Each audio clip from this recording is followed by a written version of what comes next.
versículos, ponemos en pie y leemos esta porción de la palabra de nuestro Señor.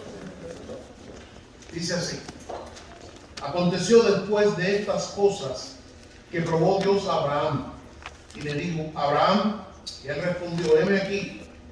Y dijo: toma ahora tu hijo, tu único, Isaac, a quien amas, y vete a tierra de Moriah y ofrécelo allí en holocausto sobre uno de los montes que yo te digo. Y Abraham se levantó muy de mañana, amarró su asno y a Isaac, y tomó consigo 2 siervos suyos y a Isaac su hijo, y cortó leña para el holocausto. Y se levantó y fue al lugar que Dios le dijo. Al tercer día Abraham alzó sus ojos y vio el lugar de lejos. Entonces dijo Abraham a sus siervos: esperad aquí con el asno, y yo y el muchacho iremos hasta allí y adoraremos y volveremos a vosotros. Y yo y el muchacho iremos hasta allí y adoraremos. Padre, gracias por esta mañana, esta tarde, en la que nos reunimos y te adoramos.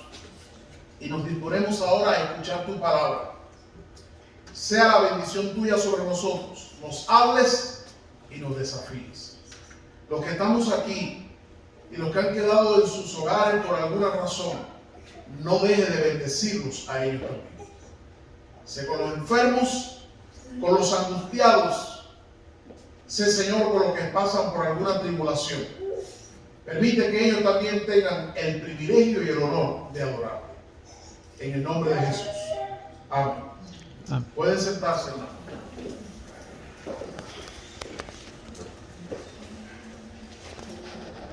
Quise titular el mensaje de la palabra de Dios en esta tarde: adorar a Dios, el más grande desafío de la fe. Si nosotros preguntáramos cuál es el mayor desafío de la fe cristiana, tendríamos muchas respuestas diversas que escuchar. Tal vez hablaríamos del desafío de obedecer, quizás hablaríamos del desafío de ser fiel. Habría muchas respuestas que pudiéramos dar. Pero he querido escoger este pasaje para hablarles acerca de esto: adorar a Dios, el más grande desafío de la fe cristiana. Y voy luego a compartirles a través de este pasaje por qué. Pero primero quisiera que entendiéramos y definiéramos qué es adorar. ¿Alguien tiene una idea de qué es adorar? Porque todos lo hacemos, lo que no siempre podemos definirlo. ¿Pero qué es adorar? En su idea, en su mentalidad, en su experiencia, en lo que ha leído la palabra, ¿qué es adorar?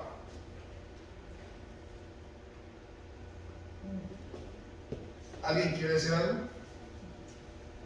Cuando yo estudié en el seminario, nos dieron una definición de adoración, pero era tan larga que nunca me la aprendí. Y pasé aquel examen, pero no sé cómo, pero nunca lo aprendí, porque no había quien se pudiese aprender esa definición, ¿verdad? Y resulta, hermano, que si le es difícil definir qué es adorar, le diría bienvenidos. Gracias. Le diría bienvenidos, porque salvo los que enseñan adoración, que han logrado aprender el concepto, es difícil que la fe cristiana lo podamos saber como concepto. Y una de las razones es porque la misma Biblia, a través de sus pasajes, no nos encontramos ninguna porción bíblica que nos dé una definición de lo que es adoración. Como tampoco nos encontramos una definición de qué es el amor. Pero sabemos que debemos amar. Y no nos encontramos una definición de qué es adoración, pero sabemos que nosotros hemos de adorar y adorar al Dios verdadero. La palabra adoración, según los diferentes términos usados tanto en el hebreo como en el griego para referirse a adorar, la palabra esta en sus idiomas originales significa rendirle a Dios honra y el honor que le pertenece. La palabra es traducida como reverenciar, se traduce como reverenciar, se traduce como postrarse. O sea, desde el punto de vista de acción o de acto, En la Biblia se traduce la palabra adorar como reverenciar o como postrarse. De hecho, en el Nuevo Testamento se vincula mucho la adoración a postrarse. De ahí viene de un término que significa inclinarse hacia adelante, doblar sus rodillas.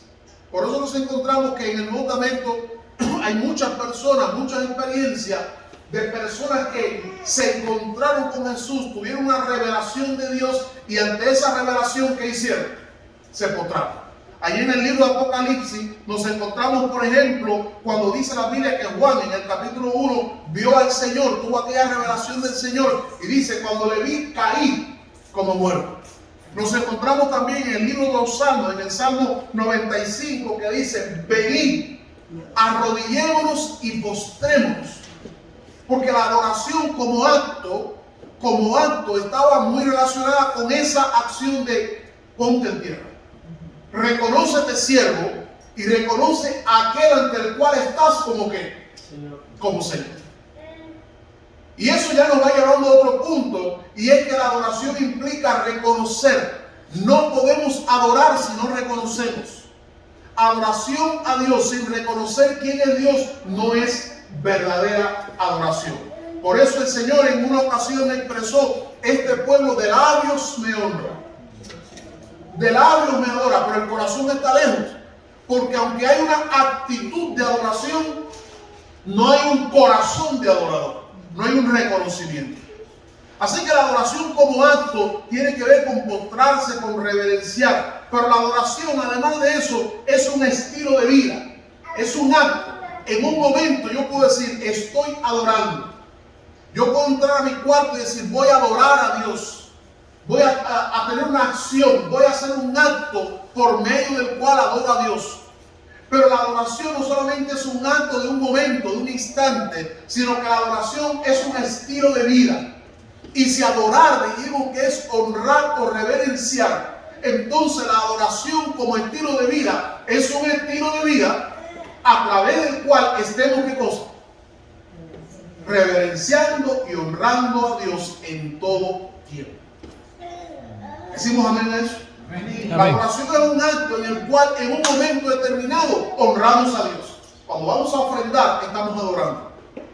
Me gusta cuando decimos, vamos a adorar a Dios por medio de las ofrendas. Porque es una forma de adorar puntualmente a Dios.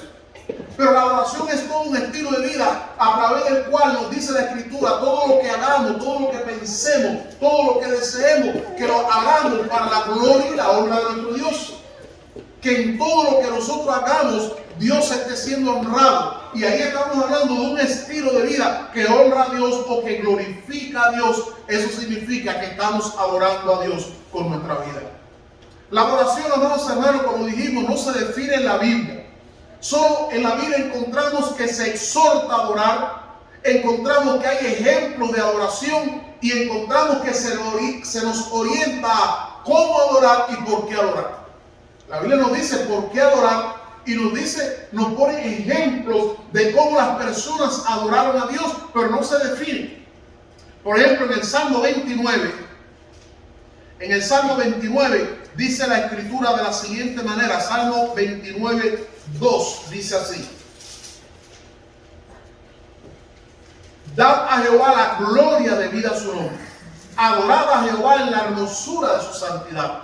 El Salmo 95 dice, venid, una invitación a venid, adoremos, arrodillémonos, postrémonos delante de Jehová nuestro Hacedor. Y si usted se percata en este Salmo, no nos está dando razones en cuanto a que Dios haya hecho algo para adorar, ¿verdad?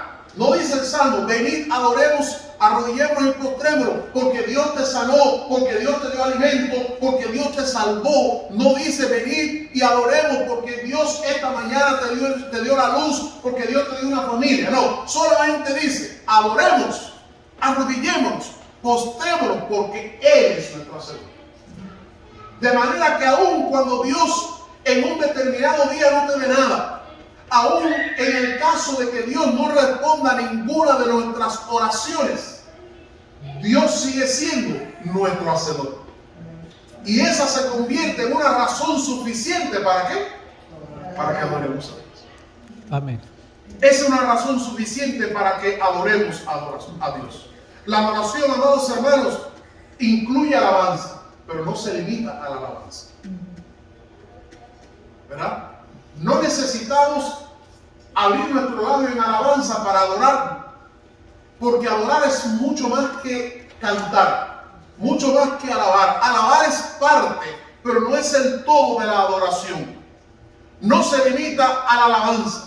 La alabanza tiene que ver con la respuesta del creyente ante lo que Dios hace por nosotros. Significa que hay momentos en que nos damos cuenta que Dios ha hecho un bien a nuestras vidas y le alabamos. Por eso muchas veces decimos, le alabo porque, Señor, te alabo porque tú eres bueno, te alabo porque me salvaste, te alabo porque me diste salud, te alabo porque has hecho cosas maravillosas. Y esas cosas que Dios ha hecho provocan en nosotros la alabanza a su nombre.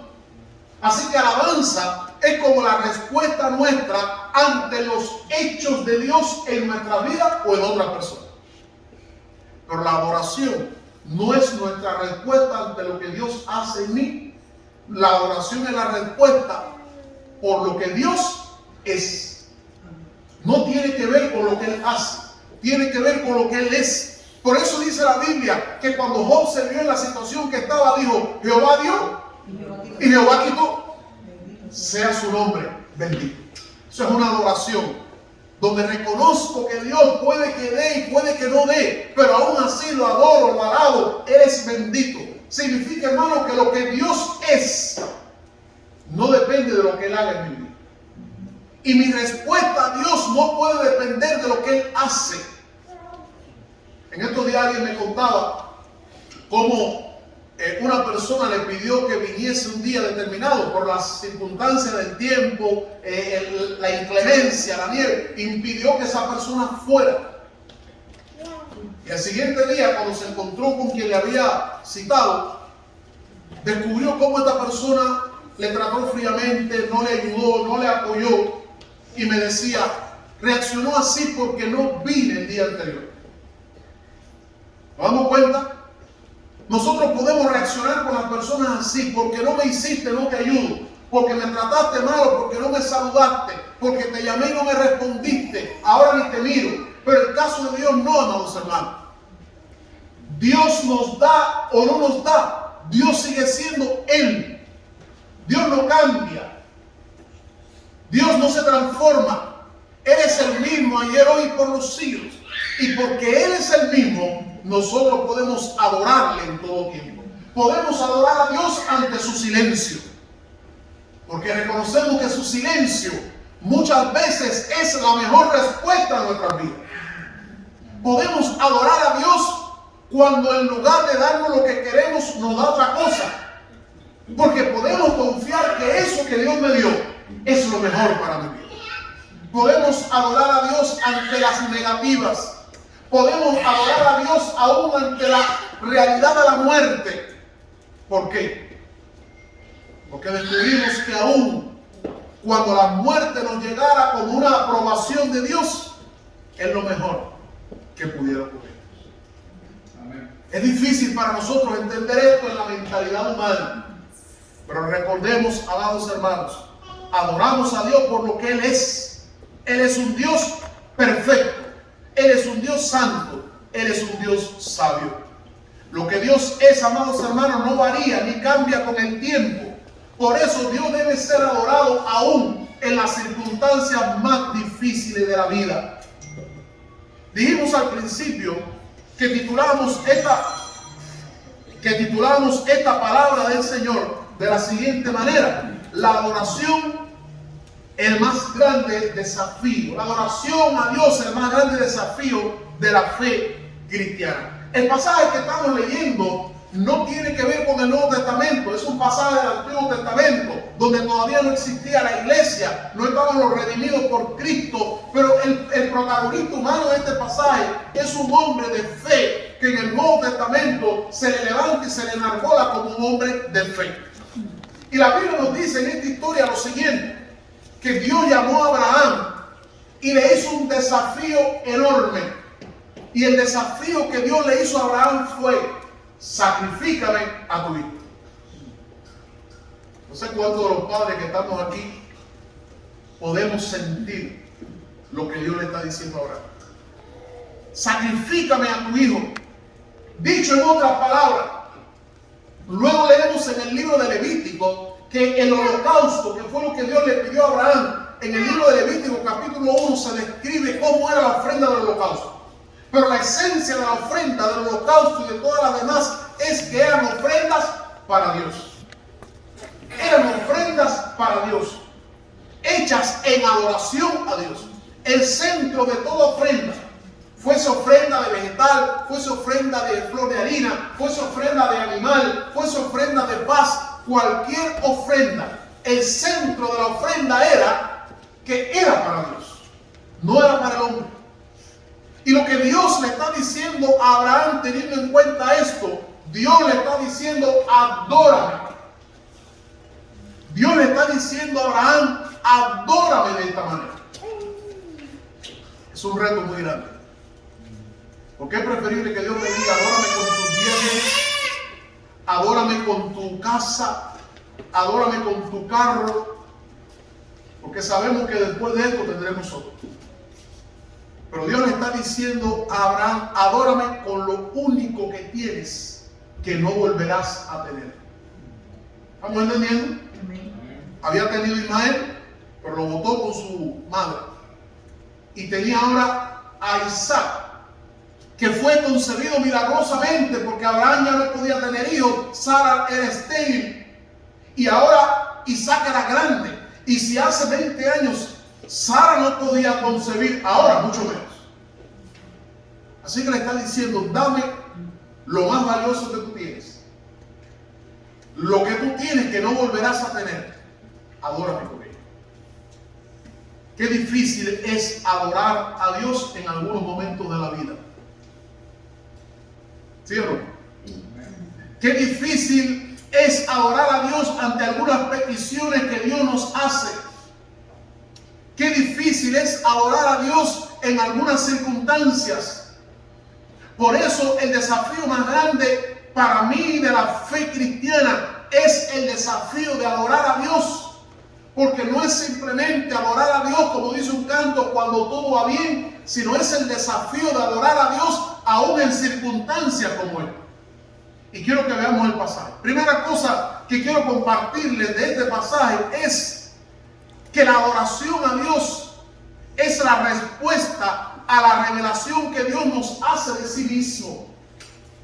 Aunque sea el mayor desafío de la fe cristiana, recordemos que adorar a Dios es la respuesta nuestra ante la revelación que Dios nos hace de sí mismo. El versículo 1 dice, Dios, después de estas cosas, Dios probó a Abraham, o Dios habló a Abraham. Mi pregunta es, ¿después de qué cosas? Si leemos los capítulos anteriores, veremos qué cosa ocurrió. El capítulo anterior habla de cómo Abraham le dijo a Agar y a su esposa, váyanse. Y ellos se fueron. Así que Abraham pierde un hijo, que no era hijo de Sara, pero era hijo de Abraham. Que Sara no sentía nada por él, pero Abraham sí sentía. Que no tenía que ver biológicamente con Sara, pero sí tenía que ver con Abraham. Por dos razones, porque era su hijo y porque era su primogénito. Así que le dolió a Abraham. Después de haber expulsado a su hijo, y no solamente expulsado, sino con un momento en que Abraham estaba triste, porque Sara le dijo, bótalos. Abraham estaba triste, y en ese momento Dios se manifiesta, y en ese momento en que Dios se manifiesta, lo lógico es que Dios le hubiera dicho a Abraham, Abraham, no le hagas caso a tu mujer, no le hagas caso porque él es tu hijo, no lo botes de la casa porque él es tu hijo, ¿sí o no? Es lo que yo hubiese esperado, que Dios se pusiera de parte mía. Pero en esa circunstancia, Dios no se pone de parte de Abraham y le dice, hazle caso a ella. Bueno, dos problemas graves. El primero era expulsar a su hijo. Y el segundo, hacerle caso a Sara. Y dice la Biblia que Abraham obedeció y le puso. ¿Qué había en el corazón de Abraham hacia Dios? Después de, ¿cómo se sentía el corazón de Abraham para con Dios? Dice la Biblia, después de esto. Segunda cosa. ¿Qué otra cosa pasó? Bueno, cuando leemos el pasaje anterior, nos daremos cuenta que el muchacho creció, se fue, etcétera, nace Isaac. Y estando Isaac en la casa, pasó el tiempo y Abraham tiene una época de prosperidad. Se encuentra con Abimelech y dice el versículo 34 del capítulo 21: moró Abraham en tierra de los filisteos muchos días. Le fue bien. Había prosperidad. Por un lado, vivió el dolor de expulsar a su hijo, pero ahora también está viviendo una época de mucha prosperidad, de mucho bien, de crecimiento económico. Y en medio de ese contexto de crecimiento, de bienestar, donde todo está viento en popa y a toda vela, donde todo está fluyendo bien, Dios rompe el silencio del bienestar y la prosperidad con una petición inusual. Es tremendo, hermano. Cuando todo nos va bien, Dios nos hace un pedido que complica toda la vida. Y dice la Biblia, no solamente eso, sino que Dios probó a Abraham. ¿Qué significa la palabra probar? En este contexto, la palabra probar no significa tentar. No significa que Dios tentó a Abraham, porque la Biblia nos dice que Dios no puede tentar a nadie. Hay un debate ahora mismo en el mundo y está en Cuba y ha hecho daño en creyentes en Cuba sobre el mal. Y el debate es, ¿quién creó el mal? Y hay creyentes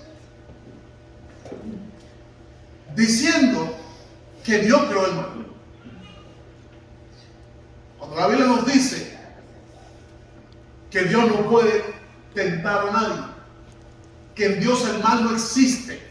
Cuando la Biblia define a Dios como Dios bueno, cuando el mal es la causa del pecado, y el pecado provoca el mal, y atribuirle la creación del mal a Dios es atribuirle a Dios el origen de todo lo que el mal ha traído en el mundo.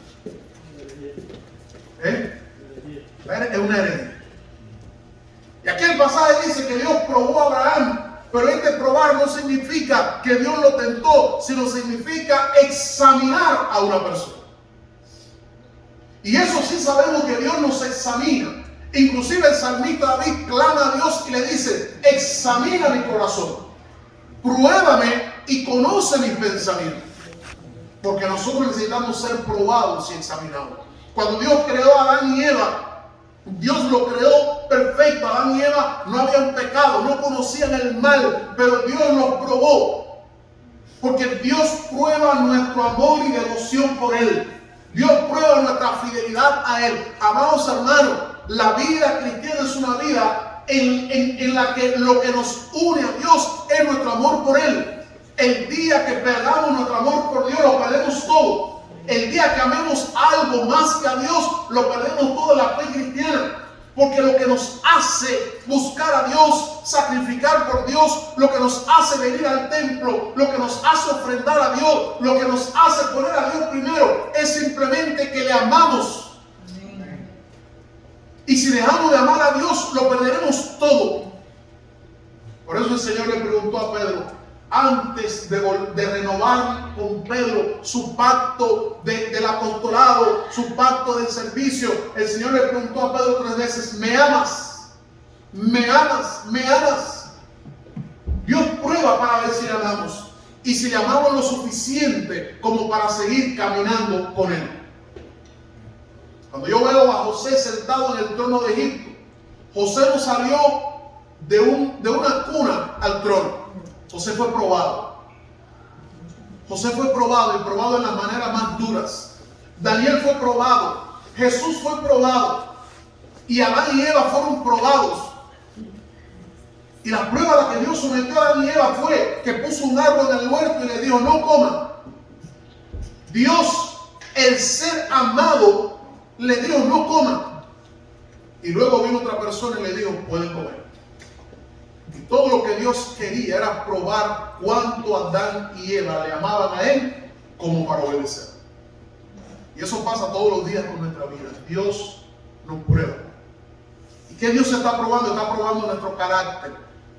está probando nuestra vida. Hoy, mañana en la mañana, en tu trabajo, en la calle, en el mercado, Dios te va a probar. Hoy en la tarde Dios te va a probar, en el hogar, donde quiera, Dios nos va a probar, porque Dios está examinando nuestro carácter. Dios sabe si puede confiar en nosotros o no, pero Dios está probando nuestro carácter, trabajando nuestro carácter, porque lo que Dios ha hecho contigo hasta hoy no es el todo. Dios tiene mucho más que hacer contigo. Dios tiene mucho más que hacer con nosotros. Dios tiene muchos más proyectos con la vida de cada uno de sus hijos que lo que hasta ahora ha hecho con nosotros. Y aunque Adán ya era todo un viejo, pero Dios no había terminado por él. Y no nos va a dar tiempo a eso. Por ese lugar donde Abraham iba a sacrificar a Isaac fue el lugar que se convirtió en el lugar donde se construyó el templo de Jerusalén. Así que proféticamente Abraham estaba haciendo el primer sacrificio de los que vendrían después en el templo. Abraham no lo sabía, pero Dios estaba trabajando con este hombre. Y Dios lo probó. Y la prueba a Abraham fue: sacrifícame a tu hijo. Es cierto que el sacrificio de humano nunca fue aprobado por Dios. Es cierto que el sacrificio de humano era una costumbre de los pueblos paganos que Abraham sabía que se hacía. La pregunta es cómo Abraham lo fue a hacer y aceptó sacrificar al hijo. Bueno, recuerden dos cosas. Primero, Abraham obedecería a Dios en todo. Y segundo, todavía Abraham no había recibido esos mandamientos que Moisés recibió luego, donde hay una serie de declaraciones que Abraham no conocía. Pero Abraham obedeció a Dios. Dios, amados hermanos, nos prueba. Pero Dios se revela en nuestras vidas. Y cuando Dios se revela en nuestras vidas, no importa lo que Dios haga, es suficiente razón para que lo adoremos. Dice la Biblia en Lucas 5:8 que cuando Jesús se manifestó, Él se manifestó allí en la barca y le dijo a Pedro: Pedro, préstame tu barca. Y Pedro la prestó y Jesús comenzó a enseñar. Pero el Jesús que estaba enseñando, para Pedro era un simple maestro, como cualquier otro maestro de la sociedad.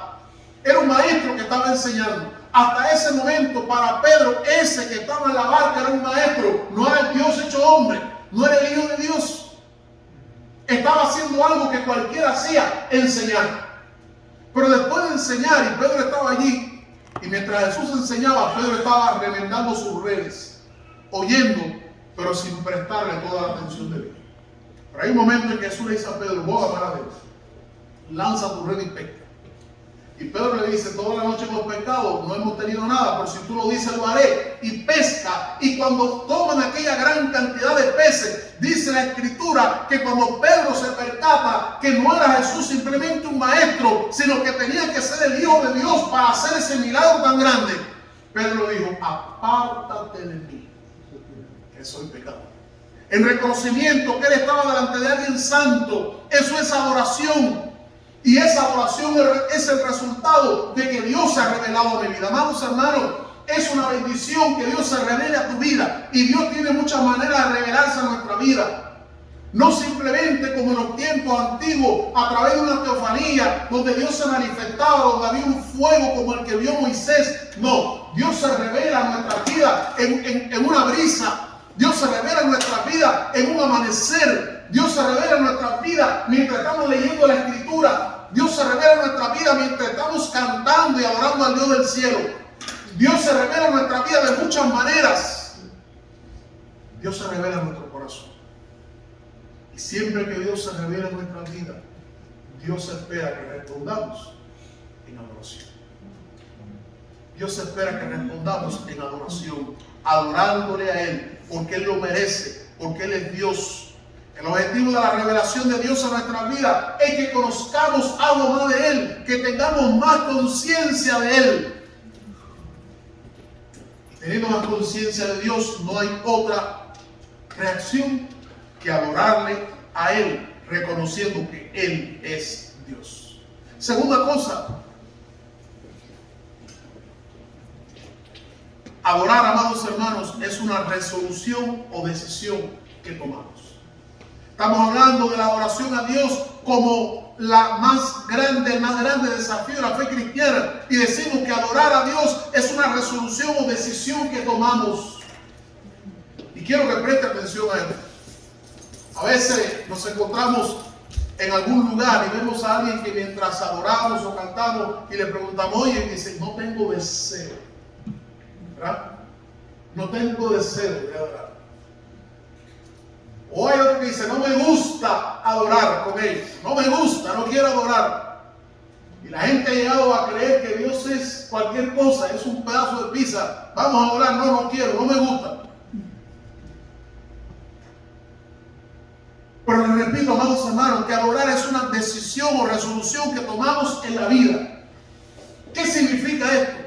Que nosotros decidimos si lo haremos o no. Independientemente de lo que pase, decidimos si lo haremos o no. Josué le dijo así a aquel pueblo reunido que estaba debatiéndose en lo que haría. Josué dijo, yo y mi casa tomamos la decisión en medio de este contexto de adorar a Dios y de servir. El mundo se deshace, la gente vive su vida, la gente abraza los pensamientos liberales, la teología liberal. La gente vive la fe cristiana a veces como quiere, como entiende que debe vivirla. La gente viene y te dice a ti, yo soy cristiano, pero mira, yo hago esto, yo me doy mi escapada, yo me meto en la disco. Yo soy cristiano, pero yo me fumo, me emborracho. Yo soy cristiano, pero hago trampas. Y mira que bien me va. Escuche, Josué dijo, yo en mi casa serviremos al Señor. Hagan ustedes lo que quieran. Si entienden que está correcto, háganlo. Pero yo en mi casa tomamos la decisión inequívoca de adorar a Dios. Y el tiempo en que estamos viviendo, necesitamos entender que adorar es una decisión que tomamos, donde la gente puede decidir vivir como quiera, pero usted con Dios tome la decisión de vivir para honrar a Dios. Ocurra lo que ocurra, pase lo que pase, decidan lo que otros decidan, tome usted la decisión de honrar a Dios. Adorar no es un deseo. Oye, deseo, yo tengo el deseo de adorar, gloria a Dios, pero no tengo deseo de adorar ahora. Puede que usted no tenga deseo de cantar. Déjeme decirle que hay momentos en que los cristianos no quisiéramos cantar. No sé si usted le ha pasado, a mí me ha pasado. Hay momentos en que no quisiera cantar. Hay momentos en que estoy a solas con Dios y no tengo el deseo, las fuerzas para abrir mis labios y cantar. Pero aunque tú no tengas las fuerzas para abrir tus labios y cantar, en el corazón puedes adorar a Dios. En el corazón puedes proferir declaraciones que honren a Dios. Porque como les dije, adoración no es solo alabanza audible, no es solo cantar. Pero no podemos dejar que nuestra decisión de adorar sea manejada por deseos de lo que hoy quiero y mañana no quiero. Tampoco podemos dejar que la decisión de adorar sea a la inspiración. Yo adoro cuando me siento inspirado. No. Me siento inspirado para adorar. A veces nosotros podemos andar en un culto y decimos, el culto no me inspiró a adorar. No. El culto puede ser más menos, pero mi corazón necesita adorar. Y ese ambiente o clima que hay en el culto, nosotros en lo humano lo formamos nosotros cuando adoramos. Si yo voy a esperar que mi hermana Elvira adore para yo sentirme con motivación para adorar, estoy mal. Yo soy el primero que tengo que decir, Señor, no tengo fuerza, estoy enfermo, estoy cansado, he pasado la semana trabajando, tengo 1000 problemas, tengo 400 dificultades, estoy batallando con decisiones que tomar, pero aún así, Señor, yo adoraré tu nombre. Aún así yo te engrandeceré, aún así yo te exaltaré, aún así yo te honro. Porque no depende de lo que hagas o de lo que esté pasando, depende de quien tú eres. Y tú eres el mismo. Amén. Amados hermanos, es una decisión que tenemos que tomar. Dice la Biblia en el libro de Daniel, capítulo 1, que cuando Daniel y sus amigos fueron llevados a Babilonia, el rey preparó una comida que probablemente era sacrificada a los dioses. Y Daniel y sus amigos decidieron no comer, porque entendían que si comían de esa comida no honrarían a Dios. El Nuevo Testamento nos dice que nadie nos juzgue en comida ni bebida, cierto, pero aquella comida que ellos iban a comer, ellos sabían de dónde venía. Ellos sabían a quién había sido consagrada. Y ellos tomaron una resolución. Repito, hermano, diga esa palabra, resolución. En la vida necesitamos tomar resoluciones. En la vida necesitamos tomar decisiones. Y la decisión que Daniel y sus amigos tomaron fue: no comeremos la comida. No era una huelga de hambre, es que no iban a comer. Y luego cuando le dijeron: ustedes tienen que adorar cuando escuchen el toque de la bocina y trompeta, ustedes tienen que adorar. Daniel no estaba, pero sus amigos.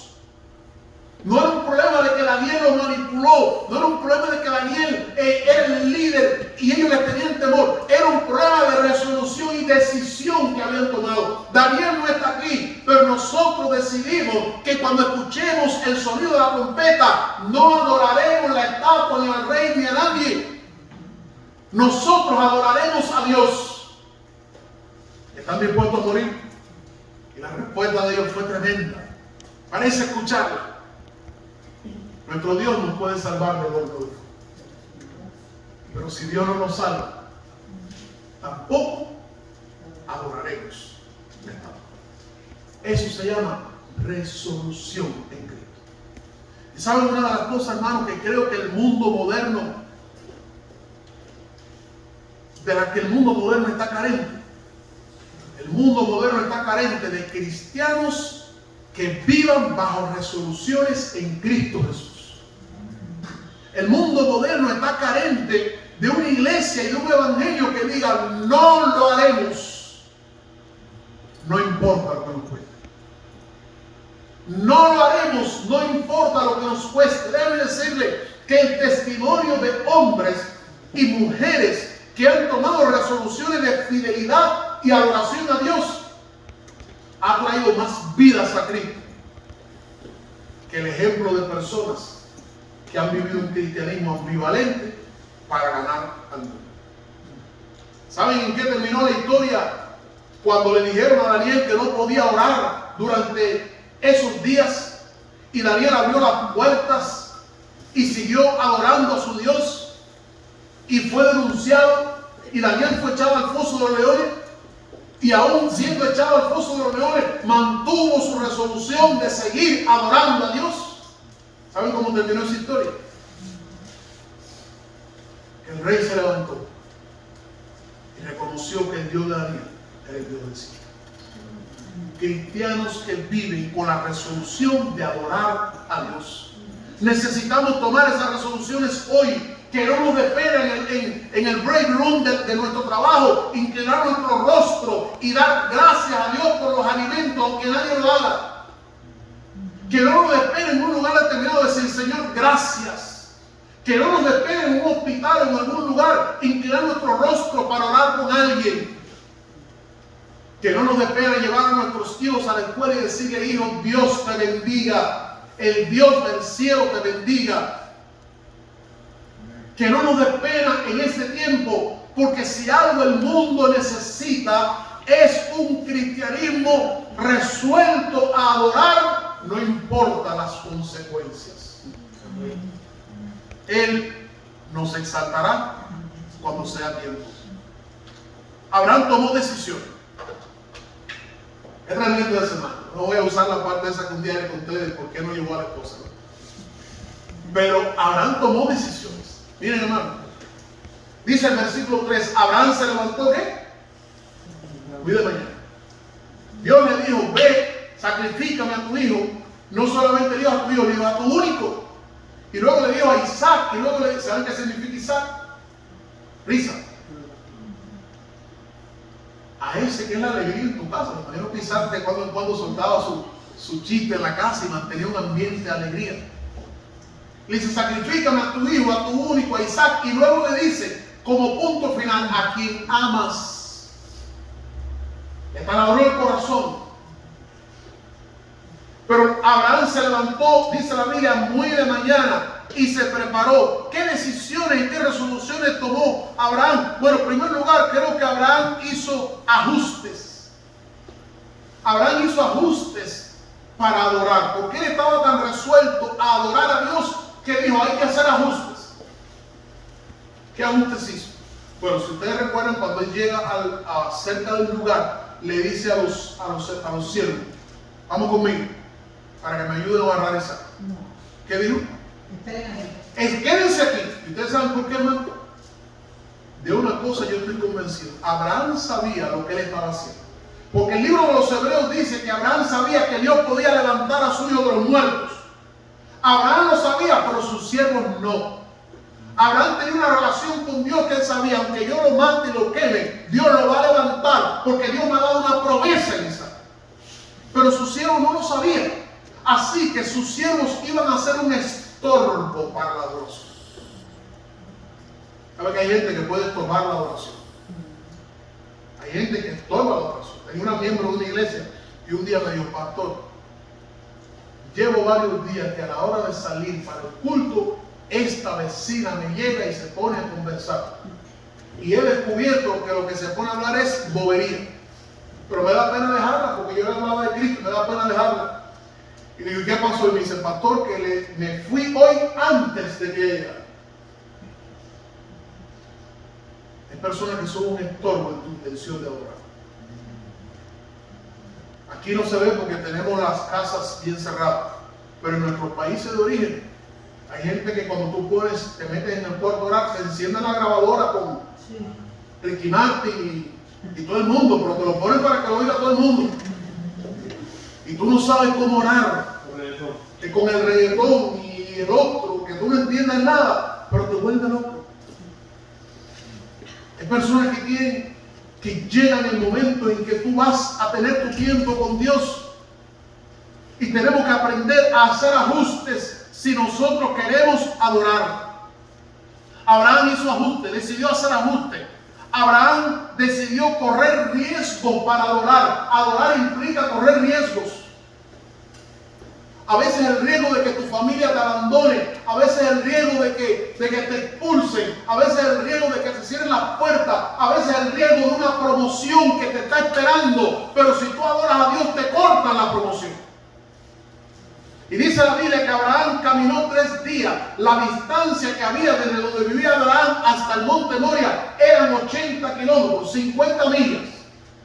Casi nada, es que al éxito, ¿sí? Casi nada, hermano. Casi nada en un Toyota Camry con aire acondicionado. Pero cuando tú vas caminando a pie con un mulo o un burrito, un asno, que usted sabe a qué velocidad caminan esos animales. Cuando usted va caminando con un animal así, 3 días, 80 kilómetros por el desierto, con el sol aquel crujiente, donde hay ladrones, donde hay bandidos, Abraham corrió el riesgo, porque adorar implica hacer ajustes y correr riesgos. Adorar implica obedecer. Dice la Biblia que se levantó de mañana bien temprano. Abraham significa superar el dolor. Adorar significa superar el dolor. Dice la Biblia que de pronto le dijo el hijo a Abraham, papá, aquí está la leña, el fuego, está todo, pero ¿dónde está el cordero? Y esa pregunta tiene que haberse metido en el corazón, porque no hay respuesta. ¿Qué voy a responder? ¿Qué voy a decir? ¿El cordero eres tú? ¿Cuánto dolor? 3 días caminando, hermano, Abraham pensando, tengo que sacrificar a mí. Pero adorar significa a veces superar el dolor. Hay dolores que no nos permiten humanamente adorar. Qué difícil es adorar al siguiente día de sepultar a un familiar. Qué difícil es adorar cuando caes en bancarrota económica. Qué difícil es adorar al regreso del hospital cuando el médico te da una mala noticia. Qué difícil es adorar en determinadas circunstancias.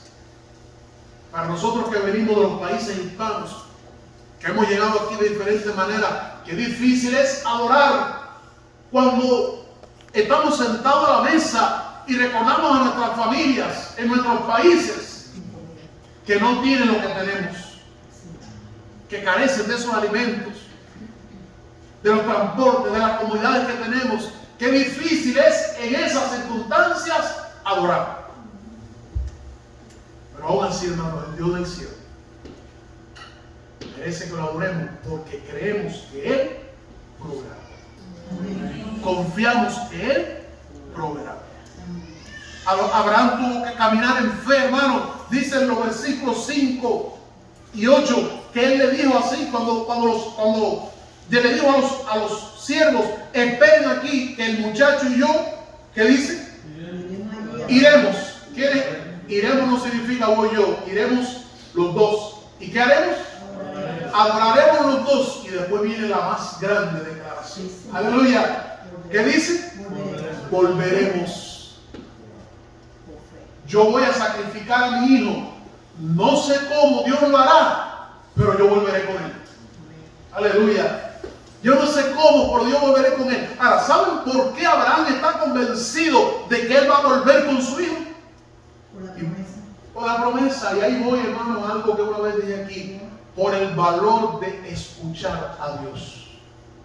El valor de escuchar a Dios. En el capítulo 18, el capítulo 18 de Génesis, versículo número 10, dice así. 18:10 dice: entonces dijo: volveré a ti, y según el tiempo de la vida, he aquí que Sara tu mujer tendrá un hijo. Y Sara escuchaba hasta la puerta y se rió. Y ese hijo que Sara iba a tener era el hijo de la promesa. Y dice el capítulo 21, versículo 12, de aquí mismo de Génesis, capítulo 21, 12, dice así: entonces dijo Dios a Abraham: no te parezca grave a causa del muchacho, hablamos de Ismael, y de su sierva. En todo lo que te dijere Sara, oye su voz. Y ahora viene lo grande. Porque en Isaac, ¿qué cosa?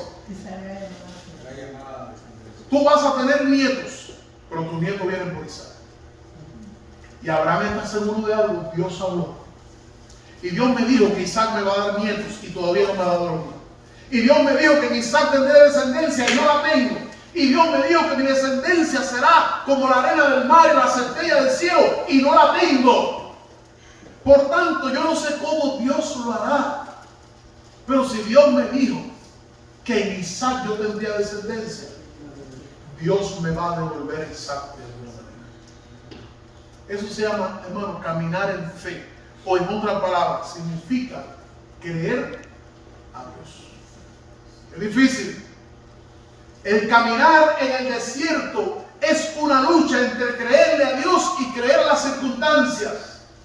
Caminar en el desierto de la vida es una lucha. ¿Le creo a Dios o le creo a la circunstancia? Y Abraham tenía que debatirse. Yo no creo que ese caminar de Abraham era una fiesta. Yo creo que Abraham iba en lucha, porque Abraham era como tú y como yo. Y él iba en una lucha. Dios me dijo, pero mira las circunstancias. Dios me dijo, pero mira las circunstancias. Pero cuando llegó el momento decisivo, Abraham decidió caminar en fe. El muchacho y yo iremos. El muchacho y yo adoraremos. El muchacho y yo regresaremos. Y el verso 8 dice: cuando le preguntaron por el holocausto, Abraham dijo: Dios se proveerá cordero para el holocausto, hijo mío. Y dice que iban juntos. Adorar implica, hermano, creer a Dios. Hay momentos en que las circunstancias te dicen: no lo hagas, no adores. Pero adorar es creer a Dios. Es el resultado de creer a Dios.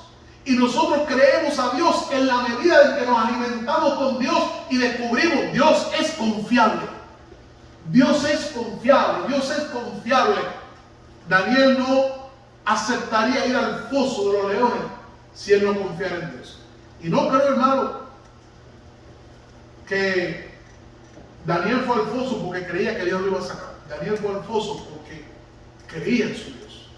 Y los tres amigos fueron al horno porque creían en su Dios. Sea que nos salve o no, creemos en Él. Confiamos en Él. Amados hermanos, adorar implica tomar decisiones, hacer ajustes. Adorar implica una resolución o decisión que tenemos que tomar en la vida. El domingo voy al culto y voy a adorar al Señor. Pero el viernes me siento cansado. El sábado se me presentó una situación y el domingo por la mañana digo, ¿voy o no voy?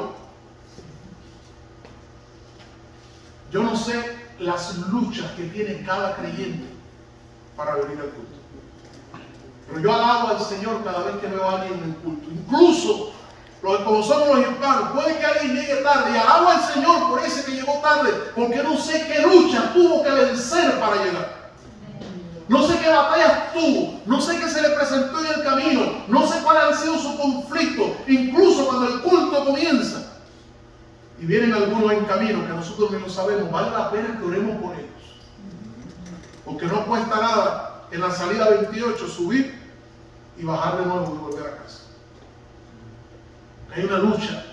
Como yo le decía a mis hijos antes de venir para acá, le decía, hay una lucha espiritual fuerte de la que nosotros no somos testigos, porque vivimos en un mundo material, porque vemos a nuestros enemigos, porque faltamos, pero hay una lucha espiritual que no vemos, que no siempre estamos conscientes, pero Dios nos ha dicho que hay una lucha. El apóstol Pablo lo dice, no tenemos lucha contra sangre y carne, sino contra principados que no vemos, potestades que no vemos, huestes en las regiones celestes que no vemos.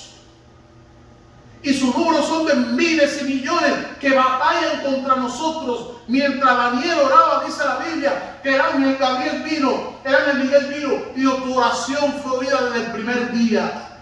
Pero yo estaba luchando por ti. Hay una lucha espiritual fuerte. Hay una lucha para que la gente no venga al culto. Hay una lucha para que el carro se le rompa. Hay una lucha para que se le aparezca un problema y no venga, no solamente a esta, sino a todas las demás iglesias. Después de la pandemia, bueno, estamos en la pandemia todavía, pero después que comenzó esto, hermano, yo quisiera conocer cuántas iglesias evangélicas en este país han cerrado sus templos. ¿Cuántas iglesias evangélicas en este país solo se están reuniendo en menos de un 10% porque se han acostumbrado al culto online? Cuando la Biblia dice, mirad qué bueno, qué hermoso, qué delicioso es habitar los hermanos juntos. Y nos hemos acostumbrado al culto online. Hay una batalla espiritual fuerte, una batalla de la que no nos percatamos, pero ante esa batalla, en el nombre de Jesús, necesitamos tomar resolución y tomar decisiones en Cristo Jesús. Y nuestra decisión, Señor, te adoraré. A pesar de todo, te adoraré. En último lugar, adorar es la mejor ofrenda al Dios que nos ha dado todo. Al Dios que nos ha dado todo. El versículo 12 dice así: Dios interrumpió a Abraham y le dijo, no extiendas tu mano sobre el muchacho ni le hagas nada, porque ya conozco que temes a Dios, por cuanto no me rehusaste tu hijo. Y luego lo dice, tu único. Adorar a Dios es la mejor ofrenda al Dios que nos ha dado todo. Te pregunto, gracias a quien Abraham tenía dos hijos, pero especialmente gracias a Dios, porque Abraham no tenía hijos y su mujer no podía concebir. Gracias a quien Abraham tenía salud y fuerza. Cuando usted se pone a mirar, hermano, cuente por un momento. Llegué a Cuba y mi hijo tenía unas canciones grabadas ahí en el teléfono, y hay una de ellas de luego búsquela si le interesa, pero la tengo aquí y mire que la escucho y la escucho. Es de un grupo de una iglesia, ellos se llaman, bueno, luego el nombre lo digo, de una iglesia en las Carolinas, y la canción se llama Million Miracle. Y este hombre comienza a narrar lo que Dios ha hecho en su vida.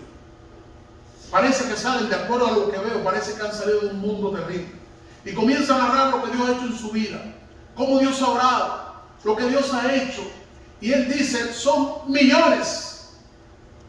Y luego él dice, cuéntalo, 1, 2, 3, 4, cuenta los milagros que Dios ha hecho en tu vida. Y hay una un himno cristiano que cantamos que dice: cuando combatido por la adversidad tú creas ya perdida tu felicidad, cuenta la riqueza que el Señor te dio, cuenta lo que Dios ha hecho. Trata un día, hermano, tómese un rato en la casa, toma un papel y un lápiz, haz esa prueba un día. Yo lo intenté y no se puede terminar. Y comience a escribir todo lo que Dios ha hecho por usted. Como yo le dije a una persona una vez, tienes que ser agradecido porque tu mamá te iba a abortar. Tu mamá te va a abortar, ella lo dice que te iba a abortar. Por un milagro de Dios no lo hizo, estás vivo por un milagro de Dios. Pero mira tus problemas de salud, este y esto, y estás vivo por un milagro de Dios. Piensa, hermano, tienes trabajo, tienes salud. Como dice este hombre en la canción, tienes un plato de comida. Tenemos agua, tenemos amistades, cuántas bendiciones tenemos. Dios nos ha bendecido. Como dice este cantante, todo se lo debo a Él. Mi casa, mi familia, todo se lo debo a Él. Ahora, si Dios me ha dado todo en reserva, y lo más grande me dio a su Hijo, porque de tal manera amó Dios al mundo que ha dado a su Hijo. Y Dios también me dio a su Hijo. ¿Por qué no puedo tomar tiempo para adorar a Dios? Cuando Dios me lo ha dado todo, y entiendo que la mejor respuesta a todo lo que Dios me ha dado es que yo pueda adorarle voluntariamente. Dios le dijo a Abraham: yo conozco que temes a Dios. Yo conozco que temes a Dios por cuando no me rehusaste tu Hijo. En otra palabra, porque no rehusaste adorar. ¿Cuántas circunstancias tal vez nos vengan en la vida? En esas circunstancias tendremos que orar. Un día se le apareció Satanás a Jesús para pedirle algo que es lo único que Satanás no ha podido lograr de la iglesia. Nuestro dinero. Usted sabe que sí, Satanás usa nuestro dinero. ¿En cuántas cosas nosotros no empleamos el dinero que tú dices: oye, eso no honra a Dios, eso se lo estoy entregando? ¿Cuántas de las cosas que tenemos sin darnos cuenta al final van a caer a las manos de Satanás? Pero hay algo que Satanás no tiene, no tuvo de Jesús, y lo quiere de nosotros. Lo quiere de ti, lo quiere de mí. Es la Biblia que Satanás le dijo a Jesús: tú ves todo el reino del mundo, tú ves a Hawái, tú ves a París, ves a Copacabana, ves a Cancún, ves a Cuba, tú ves todos los reinos del mundo, todo esto te lo doy si me adoras. Todo esto es tuyo si me adoras. Hay gente que lo ha aceptado, hay gente que ha hecho el trato con él. Amados hermanos, nuestra adoración es solo para Dios. Y es una resolución que tenemos que tomar en la vida. Mi vida es para Él, mi tiempo para Él, mi adoración para Él. Lo que tengo es para Él porque Él me ha dado todo. Todo lo que tengo, todo lo que tengo. Alaba al Señor porque lo que usted tiene, Dios se lo ha dado. Y porque hay cosas que usted no tiene que probablemente Dios se lo ha limitado. Adorar sigue siendo, amados hermanos, adorar a Dios sigue siendo el desafío más grande de la fe cristiana. Adorar significa quitar la honra de nosotros mismos y ponerla en Dios. Nelson Mandela decía que la droga más grande que hay es el aplauso. Cuando nos reconocen, cuando nos aplauden, cuando nos engrandecen, eso es algo tremendo porque se nos mete por dentro. Lo sentimos en las nubes. No sé si te ha pasado, me ha pasado. Lo sentimos en las nubes. Es una droga lícita. Pero amados hermanos, adorar a Dios significa tomar la honra, la gloria y quitarla de ti. Por eso dice la Biblia: no a nosotros, sino a tu nombre. Por eso dice la Biblia en el libro de Apocalipsis 4, que cuando aquellos 24 ancianos oyen el canto y demás, toman sus coronas y las ponen a los pies de Dios. No a nosotros, sino a ti, la gloria y la adoración.